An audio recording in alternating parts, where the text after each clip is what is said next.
Well, I had what my cardiologist calls a baby heart attack, or could also be called a heart ischemia, because when they did the test, there wasn't any blockage, but the results and the symptoms were the same. I had pain in my chest that didn't go away, and I got that feeling, you read about it, the tingling in your arms, both arms, just like a cloak, as if someone was putting a cloak right down my arms and my front and back. And the middle of my back really hurt. We went to the ER, and they immediately do something to you. The doctors know when you come in with the symptoms go away.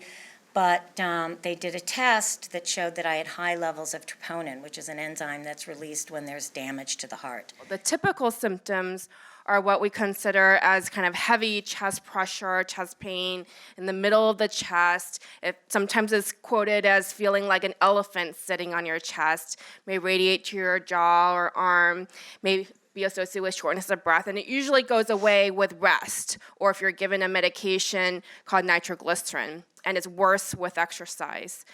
However, men and women, but often women, may have very atypical symptoms where the chest pain occurs at rest. It may also be provoked by emotional stress, being in an argument or having a heated discussion. There may be numbness and tingling, shortness of breath, fatigue, nausea, or a sensation of feeling like you want to vomit. And other symptoms may be various forms of chest pain. So they may not necessarily be in the center of the chest, maybe on the left side, maybe on the right side, maybe more shoulder pain, neck pain. Vascular disease, like typical obstruction in your coronary arteries, women present later with that condition. They tend to present 10 years later. But at the end of the day, their survivals aren't necessarily better than men. They're the same or worse.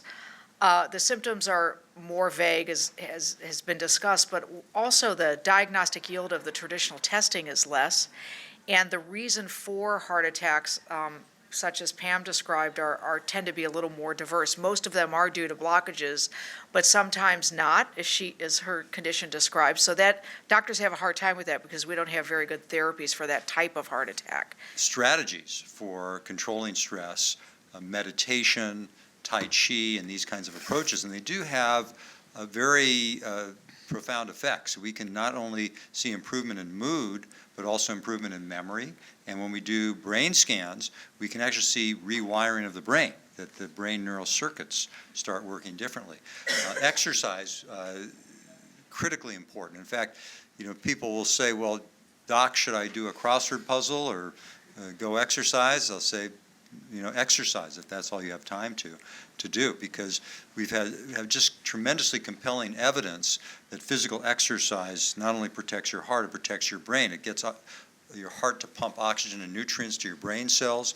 Your body produces a chemical that actually gets your brain cells to sprout branches. That has been associated with a lower risk for developing Alzheimer's disease. And there's additional evidence that strength training, in addition to aerobic training, provides additional benefit. Know your blood pressure, know your cholesterol, know your blood sugar.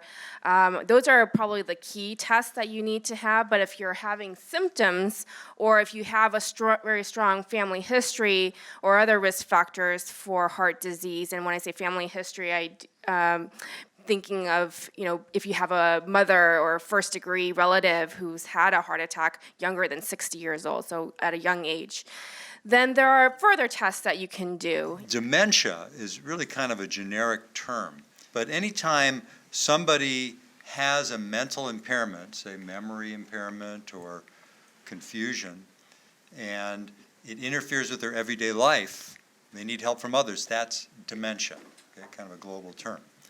But most commonly, in older people, it's Alzheimer's disease. Now, Alzheimer's disease is a buildup of abnormal protein deposits in the brain. They're called amyloid plaques and tau tangles. It builds up very slowly.